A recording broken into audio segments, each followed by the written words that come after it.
Hi, welcome on to the Arsenal Fan TV Monday Night Hangout. We haven't done this for a long time, but we're back. It's Monday night after a football game, after the weekend. The Premier League is back, and I'm glad some of my panel members are back with me. We got Moran. How you doing, Moran? It was great to be back. Thank you. Great to be back. We got Jack McDonald. How's it going, Jack? It's always good after 3 points, Robbie. And we've got Charlie. How's it going, Charlie? Yes, Robbie. Long time. Brilliant. Long time for real. And we got off to a winning start on Saturday. It wasn't the vintage Arsenal flowing, passing football, but a win all the same. A lot of new boys making their debut. Let's go to you first, Moran. What did you think of it? I thought I agree with you. Like you said, it wasn't vintage performance, but it was a nitty-gritty 3 points. I was a little worried by the way we conceded, the zonal marking, which it had at one point Sanchez tracking Hangeland, which is a little questionable. And apart from that, I think the most important moment of the match was when we just nearly got that goal at the break of halftime, and really it eased the nerves of all of the Gooners watching. And the penetration that we had during the match wasn't as I was hoping, so hopefully that can be better. But nonetheless, I'm just glad that Ramsey saved us the 3 points. What did you make of it, Charlie? I mean, for the game, a lot of fans were saying, I was talking to a lot of fans for the game, and some were predicting 4, some were predicting 3, but we come up against a very well-organised Crystal Palace who gave us a really hard time. Yeah, I thought Pulis leaving it actually leave them a bit exposed, but it seemed like they just came to the Emirates and they had nothing to lose, and yeah, they seemed to have wanted it more in the first half after that Brad Hangeland header, and I still even can't believe it now that we only lost until about the 90th minute before Ramsey again got the winner. So yeah, it was a really slow game, as like you said before. It wasn't vintage Arsenal, the free-flowing passing that we're all used to, but we got the win in the end, so that's what counts.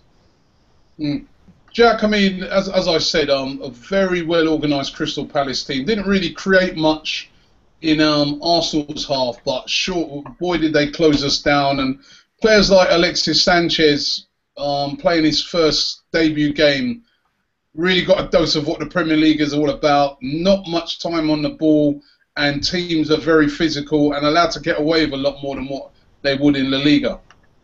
Yeah, I was really impressed with our 3 new additions as well. Alexis Sanchez, I think there's more to come from him throughout the season. As you said, he's still adjusting to the Premier League, adjusting to the speed, the strength of other players, and just the mentality Premier League players have over Spanish players. But the 2 additions in our back 4, Matthew Debuchy and Callum Chambers, I thought were absolutely awesome on the weekend. Debuchy looks like he's been playing with the squad for the past 5 years. He's still in so well. And you kind of see that added quality he has going forward, maybe that he has over Sanya. But obviously Sanya was a very good defensive player. And Callum Chambers stepping up as a 19-year-old, obviously with Per Mertesacker out, coming back late from the World Cup. He showed something special, because not many players at the age of 19 can come up and do that in their debut for a big club like Arsenal. I mean, going back to you, Moran, I mean, was you expecting like a big win before the game, or did you think it'd be such a tight game?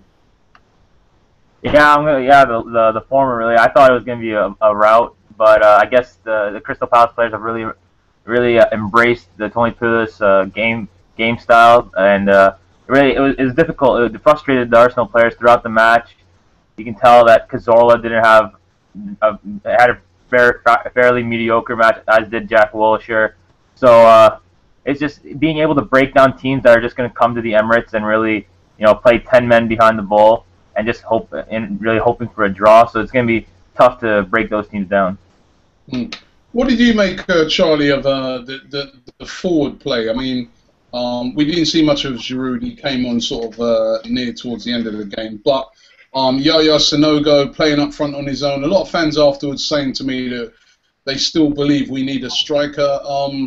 probably too early to tell. It's just one game. But what did you make of, say, Sanogo and the forward play up front? I mean, the Sanogo I saw against Crystal Palace, it wasn't the Sanogo I saw putting 4 past Benfica. I mean, there's 2 totally different games. Giroud again, he was non-existent, but I still think we need a striker because the ones we have now, we've got Giroud. I mean, we've got Walker to come back as well, so it looks a bit iffy. But I think if you just go in the market for someone realistic, like say Cavani, I think we can only dream, but we can only hope that Arsenal will be willing to spend that kind of money because we have got Sanchez in and he's cost 30, yeah?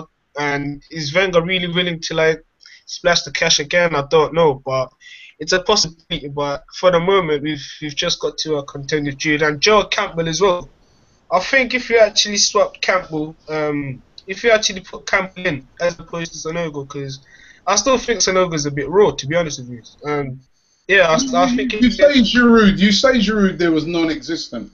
If you watch back that final goal, look at the leap Giroud does against 2 defenders to win the ball in the air, for that ball to get played down so that the shot can come in and then Ramsey can then get in and score the goal. These are the sort of things Giroud does that doesn't really get sometimes.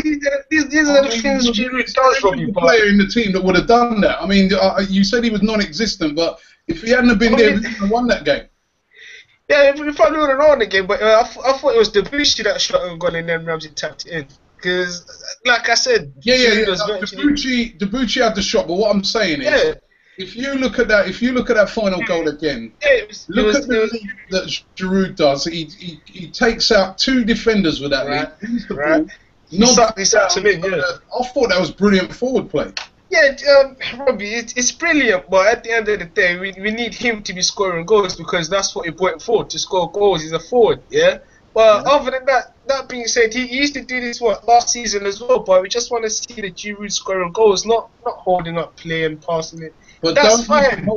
Yeah, Charlie, that's part of it, mate. That's part of it. You've got to hold, as a striker, it's not just only scoring goals. You've got to do that part of the game as well. You've got to hold the ball up. You've got to make assists, nod the ball down. You've got to give defenders a hard time. I thought when you look at that final goal, he leaps up, he takes out 2 defenders, 2 big defenders with his leap that allows Debussy to get the shot in, and then ultimately the rebound falls to Ramsey. Now, if he hadn't have done that, we would have been drawing that game. We would have been drawing that game, Robbie, but as I said, we actually need a striker. So hopefully Wenger sees this and he ends up doing a bit of business in the markets. Fair enough. I mean, I've got a fan here slagging me off. I'm not going to say exactly what he says, but basically he says, I'm always bigging up Giroud. Listen, what I'm trying to say with Giroud is that he does a lot of forward plays sometimes that people don't see. Study the all-round game of the guy. Because goals are important. That is one aspect of a striker, but that is not the only aspect. And I thought on Saturday when he came on, he actually made that final goal. What did you reckon, Jack? What did you make? I think all-round play. I think Moraine and I actually have lots of discussions around Giroud, and we brought him in as a 9-10 million pound striker, and he's not supposed to be a world-class striker. There was no expectations of that, but if you're leading the line for Arsenal, obviously fans expect that. But he's played, I think that was his 100th game on the weekend, and he has something around 40 goals in 100 games. So his goal scoring record, if you look at it, is still fairly decent, pretty good, 40 goals in 100 games. But I think the thing that kind of turns fans off is he doesn't really necessarily do it in the bigger games, but as you said, he does all those things like hold the ball up. He's a physical presence.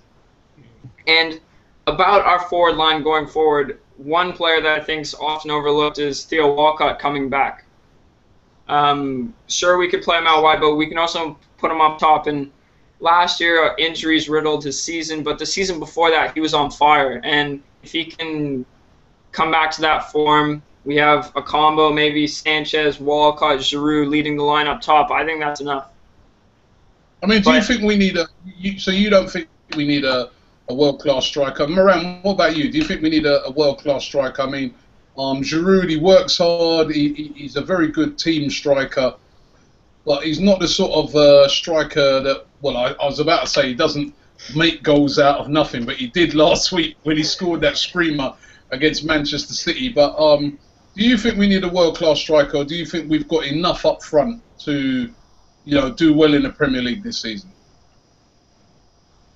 If you look at our forward line, maybe there's no world-class quality up there yet. Like with, let's say, like we've got a lot of depth though up front. We've got Podolski, we've got Joel Campbell, Walcott, Chamberlain. Even though he can't play up front, he's still a forward. You got Giroud and Sanogo. You've got the depth there now.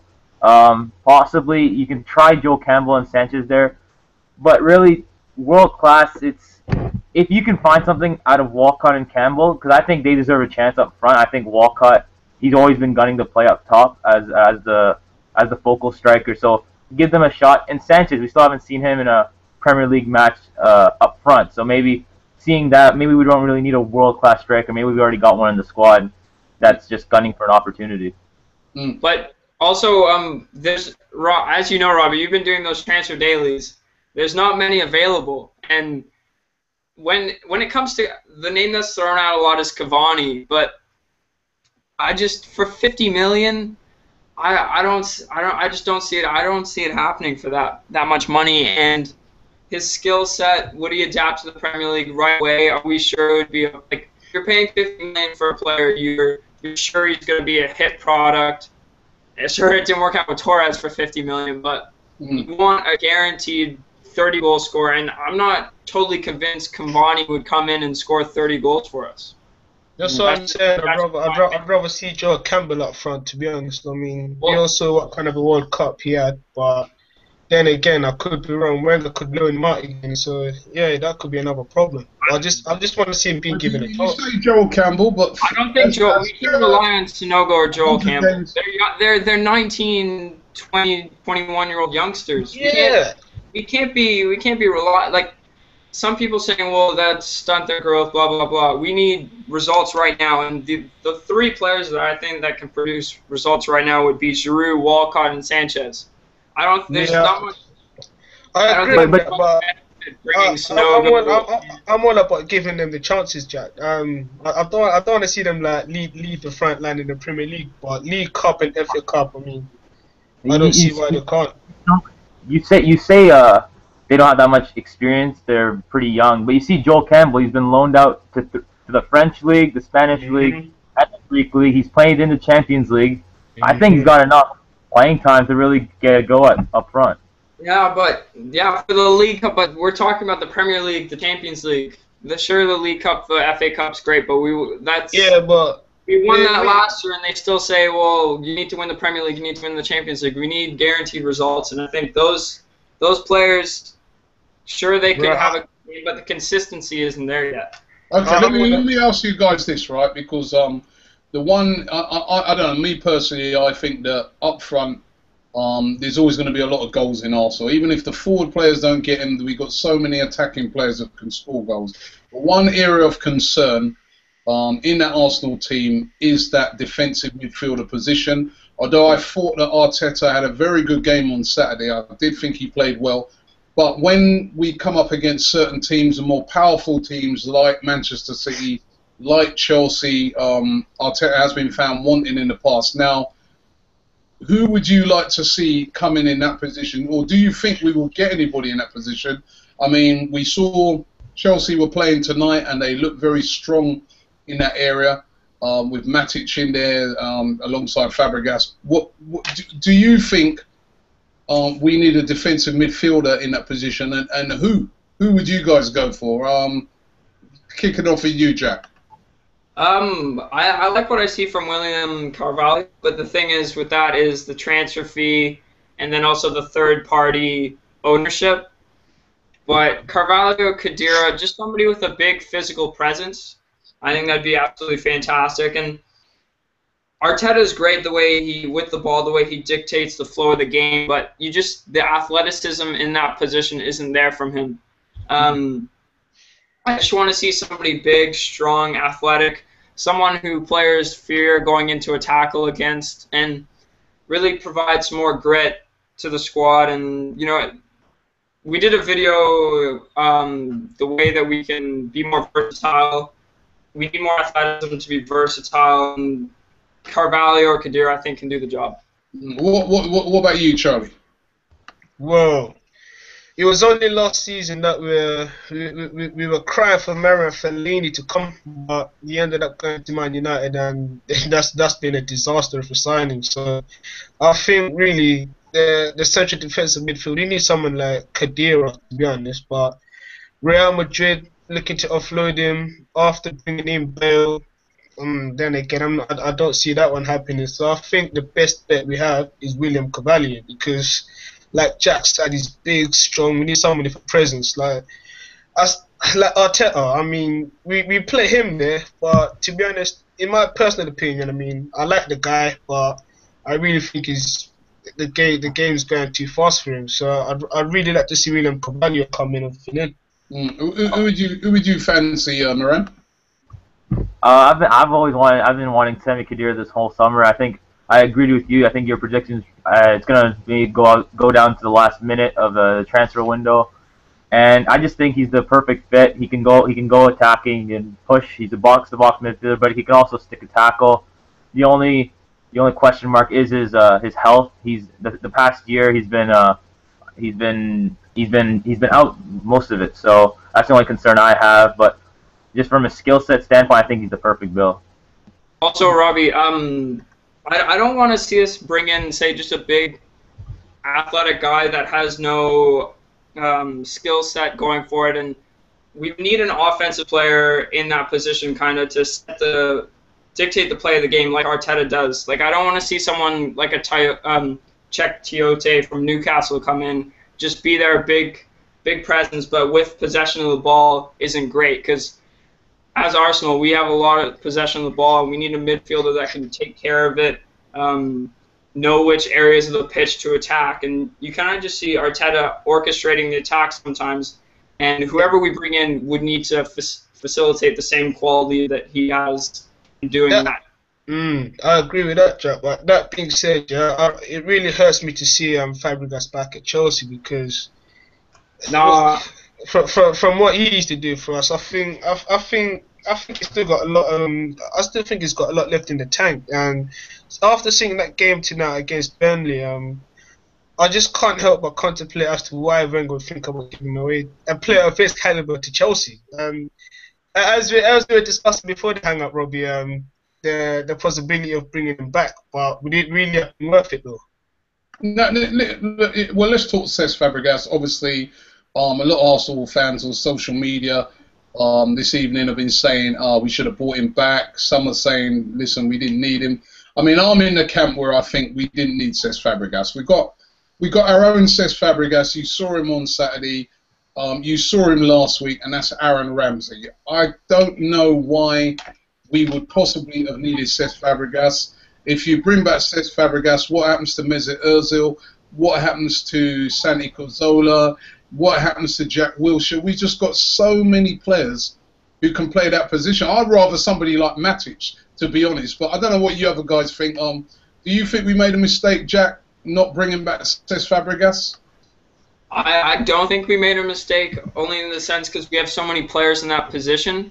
And we see it now. We have so many players in that position that we're using those players in positions they're not used to in terms of Cazorla. Cazorla is predominantly a center attacking mid, but since we have an abundance of players in that position, he's playing out wide. And if we add another player like Fabregas into that equation, I just don't see how it fit into the squad really, and I think that's the mindset that Wenger has behind that. What about you, Moran? No, I really, like you said, we already have players in that role. We have Ramsey, we've got Wilshere, and we've got Cazorla and Ozil. There's really no need. Like, his skill set, it's similar to all those players, and he just isn't a requirement right now. Okay, so 2-1. Charlie would love to see would have loved to have seen Cesc Fabregas come back. But you guys, you think we've got enough there. Another position that at the moment that we're a bit short in. One of the reasons is obviously because Per Mertesacker hasn't come back yet. But that's that central centre back position. Koscielny and Callum Chambers having to play in there. Now, we're kind of very short in that position. We sold Thomas Vermaelen. We've been linked with a lot of players. There's Kostas Manolos that a lot of people think could be the player coming in. Nastasic from Manchester City is apparently, we're being told, available. There's players out there like Winston Reid at West Ham that could possibly be tempted. Who would you guys like to see come in that position that you think could do a great job for Arsenal? Charlie, what do you start with you? To be honest, I mean, I'd known that we needed a centre back because of, like you said, Per Mertesacker isn't back yet. But that being said, I actually think Callum Chambers is doing a good job there at the moment. But I really haven't got my head around as to who we can bring in just as yet. What about you, Moran? Oh, I don't have a name for you, but as long as he's a reliable one, as long as he's a sure thing, as someone who can provide depth and someone who can provide competition for the likes of Callum Chambers. Maybe not, he might not break through the Koscielny Mertesacker pairing, but just to provide competition to Callum Chambers, I think that would be a good job. All right, Jack. I'm probably gonna butcher his name, but that Greek fellow that you said before. Proven international player. I think that'd be absolutely fantastic. As Moran said, provide cover for injury because I don't see anyone breaking the Mertesacker Koscielny partnership, but just to provide good cover, a good international player, you can't go wrong with that. And it also is a boost that Koscielny did make the trip to Turkey. There was some rumors going around that he might miss that with an Achilles problem. It's a big boost that he's going, but unfortunately, Kieran Gibbs didn't make it. Another injury for Kieran Gibbs. Now let's just talk about that. Finally, is the Champions League qualifier? Well, even though we said we qualified for the Champions League, it's not all done until we get through this game. Besiktas, we're taking on tomorrow away from home. They've got Demba Ba. We've seen him in the Premier League, a quality player who can score goals. But we've got a great record in these qualifiers and dispatched off Fenerbahce pretty easily last year, who finished way above, points-wise, above Besiktas, a much better team. So should we be worried about this game, Charlie? I mean, I'll probably be worried about their fans, but that being said, I think yeah, you said it. We've got a good track record of qualifying through this method, the Champions League qualifiers, and yeah, it should be quite a straightforward game because we're at home. The pressure's on them, not us. So No, we're away first. We're away. Oh yeah, it's away. Yeah, I'm thinking about the game next week, but yeah, like I said, I think the only thing we should fear is the atmosphere in Turkey because we all know what happened last year, so. It should be a pretty straightforward game, and like I said, I want to see Joel Campbell start tomorrow. Can we take any chances in it with Joel Campbell in a game like that? I mean, that is you know what? It's kind of slipping under the radar a bit, but tomorrow is an absolutely massive game for Arsenal. Coming so early in the season, none of the German players are back yet from the World Cup, which incidentally. It's a bit surprising when you saw Andre Schürrle starting the game for Chelsea tonight, but none of the German players were available. What's your thoughts on it, Moran? This is a big game. Yeah, especially with the players we're missing and the performance we put in on Saturday against Crystal Palace. If we play like that, where we can't muster up anything, then we could be in trouble tomorrow night against Besiktas. But I think if we just push up the level of play a little bit higher than it was on Saturday and just, be more attacking on the forefront, then I really expect us to get a more comfortable 3 points, a more comfortable win than we did on Saturday. What about you? Are you worried about this game? As you said, Jack, defensively, Kieran Gibbs is going to be out. I don't know if Mertesacker. I don't think Mertesacker will be playing. The German players are not fully fit I yet. think Mertesacker stayed. He didn't. Worry about this game? I'm not worried, but I'm wary, as you just said. We can't underestimate the importance of this game. If we want to make a world-class signing this year and we don't make the Champions League, the chances of that are practically out the window.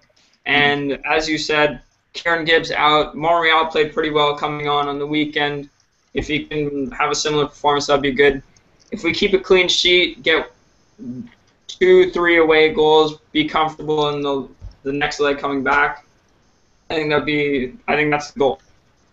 You think the preparation for this game has been enough? I mean, we played 4 friendlies, 4 friendlies plus the Charity Shield, plus we've had the game on Saturday. I mean, it's not been great preparation for it is a massive game, isn't it, Moran?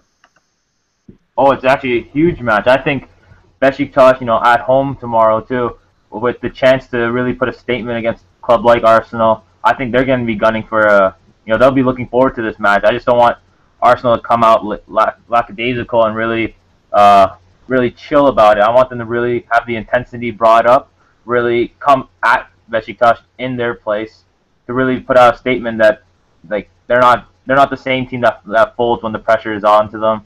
This is a team that's going to push on for bigger and better things this upcoming season. I want to see big games from someone like I want to see big games from our central midfield players, especially Jack Wilshere. He didn't have a great performance on the weekend, and there's a lot of high hopes with Jack going into the season. I think if he can come up big in this game midweek, that'll do a lot for his confidence going forward, and just for the fans. Some fans are starting to turn on him, and he really needs a good performance.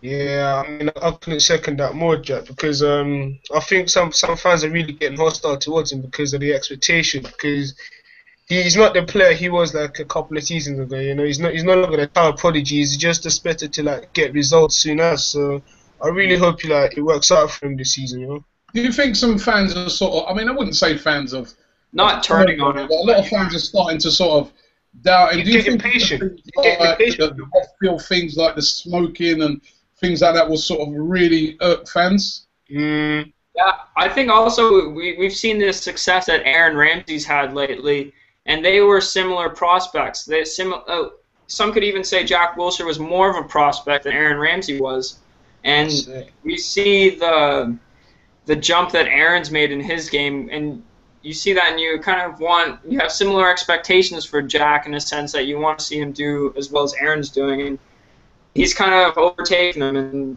we all love the fight. We all love fire coming from Jack Wilshere, but we just want to see more of a danger in the final third. He showed glimpses of it last year. He just needs to be more consistent, in my opinion. What do you, Moran? Is that lack of consistency down to the fact that is he not being disciplined enough? Because when you see pictures of him smoking and stuff like that, that's the impression that it starts to give to people. Yeah, I think the worst thing that happened to Jack Wilshere not only was the injury, but just his first season. It was just so incredible. His when he was 18, that 2010-2011 season, it was just so wonderful. He won Young Player of the Season. I think after that type of season, he was held to such a high standard. That's the season where they placed high hopes for him, high expectations. He was really the one everyone saw as really the next big thing in the world football. And then the injury came the following season, which derailed his development and progress. And now we see that he was back the season after. He showed glimpses of it, but he wasn't completely there yet. So living up to those high standards from his first season is just really what's troubling him, to be honest. You Charlie?